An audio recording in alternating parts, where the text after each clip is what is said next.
Section 6-2 dealt with European countries in Africa. 6-3 deals with European countries in the Muslim world. And this will really start to almost seem similar to the last video because we're still in this era of imperialism where you have, roughly speaking, 10 European countries and later on the United States colonized much of the rest of the world. So the people are different, but really the history is almost the same. Europe prior to about 1750, which is again when we have the Industrial Revolution beginning, and then the era of imperialism really starts to begin about 1810, 1830. I'm trying to get better with my pen, but there was some unrest and significant change in the Muslim world even prior to European colonization. We saw in the last section, Usman Dan Fodio was attempting to reform Muslim practices in Nigeria. In present-day Sudan, Muhammad Mahdi proclaimed that he was the Mahdi, or the long-awaited savior in that faith, and he and his followers greatly resisted British incursions into that territory. And in Saudi Arabia, there was a reform movement known as the Wahhabi, which rejected Ottoman legal practices and urged for a more conservative teaching of Muhammad's teachings. We can connect that to our world today because the Wahhabi movement is still very influential in Saudi Arabia. And all of this really gets us to one of our themes that we have in this video. A time of significant change presents obstacles when under threat from another nation. Again, we'll see how much of the world came under the control of European countries because there was significant changes that were occurring and that really prevented some of these other regions in the world, countries in Africa, India, later on in Southeast Asia, from resisting the imperialism. Two different areas. First, what happened in the Balkans and what happened in Egypt. This is again still the remnants of the Ottoman Empire, which was in its decline.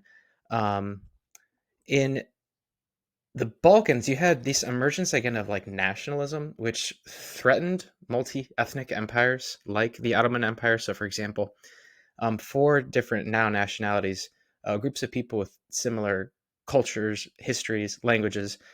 You have Greeks, you have Serbians, you have Bulgarians, you have Romanians, and they're all existing within the Ottoman Empire, all these marks, and they begin to think of themselves as not belonging to the Ottoman Empire, but again, they think of themselves as Greek, they think of themselves as Serbian. This is, again, around the year 1800, we have to think about nationalism. This concept really began to emerge. Still not great with my pen, but yeah.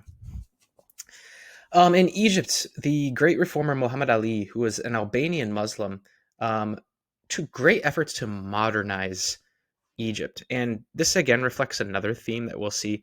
Countries that, for better or for worse, embraced the new technology that came from the Industrial Revolution became more powerful and were thus able to avoid becoming colonized. Japan.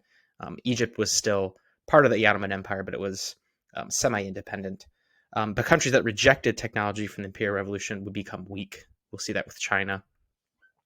Ali actually helped to oust the French, who were still present in that country. The first slide showed a picture of the 1798 Battle of the Pyramids, in which Napoleon and his troops were in Egypt, but Ali managed to oust them.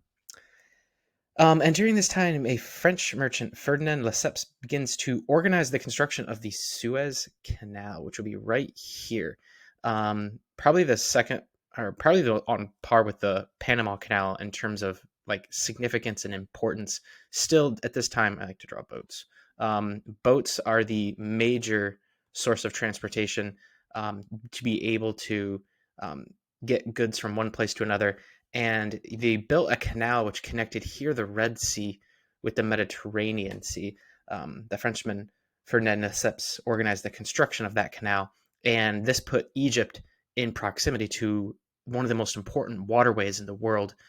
We saw earlier, or we'll see later, Britain had their colony in India, and what happened with boats in the Suez Canal is now you could link London with its eastern colonies in the Suez Canal. So that was of significant importance, and it made Egypt a significantly powerful country.